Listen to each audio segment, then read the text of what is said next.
بخش ششم از شاهنامه به نثر اثر محبوبه زمانی. پاسخ دادن شاه یمن جندل را. کاردانان چون بر این کار رأی زدند، شاه یمن فرستاده را پیش خواند و سخنهای فراوان از جمله این که او کهتر و چاکر شهریار فریدون است و هر آنچه که او خواهد فرمان برد بر زبان راند. جندل نیز نزد فریدون بازگشت و پیغام بدو داد. وی چون پاسخ شاه یمن شنید، پسران را فرا خواند و گفتنی ها بگفت و فرزندان را به یمن فرستاد. رفتن پسران فریدون نزد شاه یمن. چون صبح پدیدار گشت، 3 فرزند با موبدان و عده‌ای از نامداران به یمن رسیدند. شاه با آمدنشان آنان را در کاخی چون بهشت که با دیبای رومی آراسته شده و در آن زر و سیم فراوان به کار رفته بود داخل کرد و آنچنان که شایسته بود بنواختشان و نیز هر یک از دختران را با خواسته و گنج فراوان نزد پسران آورد. 3 دختر چنان چون فریدون بگفت، سپهبد برون آورید از نهفت.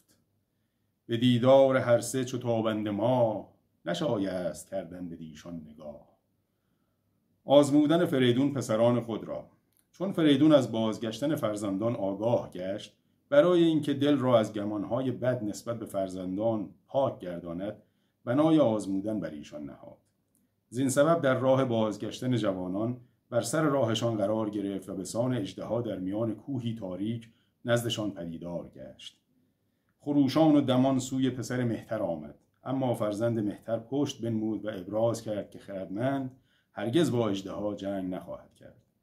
برادر میانه چون اون را بدید کمان در زه کرد و اندر کشید و چنین گفت که اگر میدان کارزار است، چه اژدها و چه سوار جنگی، تفاوتی بین آن دو نخواهد بود.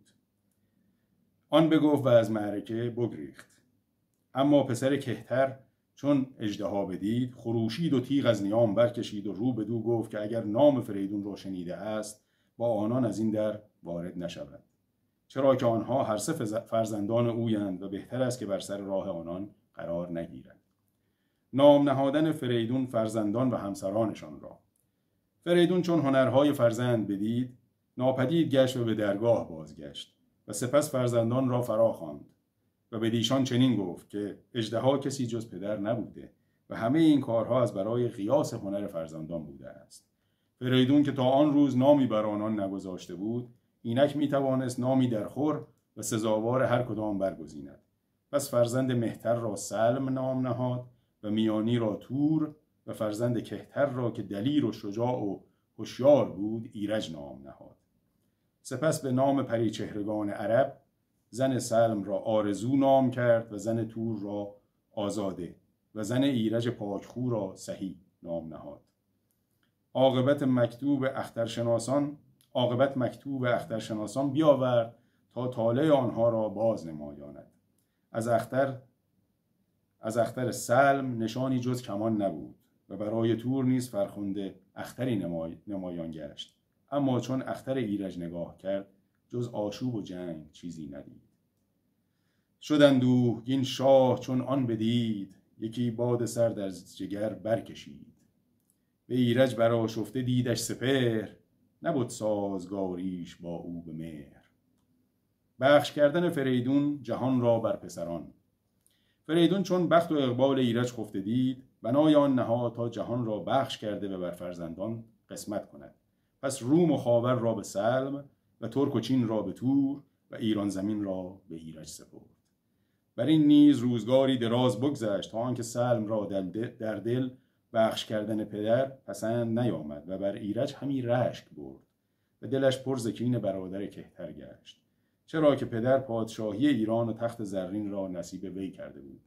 پس فرستاده‌ای نزد تور فرستاد و به خیال خود از زیانی که بدانها رسیده بود وی را آگاه کرد و تأکید نمود که گرچه او به سال فرزند مهتر است، اما تخت و کلاه از آن فرزند کوچکتر گشته، در حالی که پادشاهی ایران تنها زیبنده تور است و بست. پس 2 برادر موبدی بینادل و سخنگوی نزد فریدون فرستادند و نارضایی خود را از کار پدر اعلام داشتند. فرستاده پیغام جوانان ناهوشیار باز گفت و فریدون را از خشم به جوش آورد. پاسخ دادن فریدون پسران را.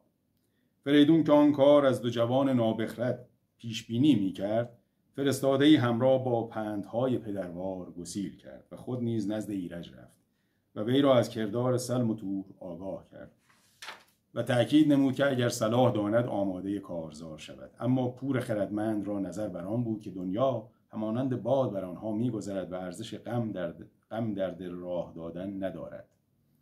چنین داد پاسخ که ای شهریار، نگه کن بر این گردش روزگار، که چون باد بر ما همی بگذرد، خردمند مردم را چرا غم خورد. همی پژمراند رخ ارغوان، کند تیره دیدار روشن روان.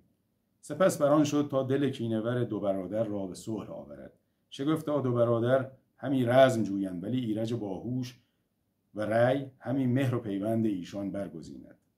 و چنین شد که پور کهتر همراه با نامه‌ای که پدر برای خدای خاور سلم و سالار چین تور نوشته و در آن خواسته بود تا برادر را گرامی دارند، نزد برادر آمد. سپس پراکنده با دیدن ایرج جفت جفت شدند و یکسر نام ایرج را بر زبان راندند، گویی که فقط دل به مهر او سپرده و وی را سزاوار تخت می‌دانستند. سلم که با دیدن چنین وضعی دلش پرآشوب گشته بود، به خوبی دریافت که دو سپاه ایرج را پذیره شدند و پیوند او را بر دل برگزیدند.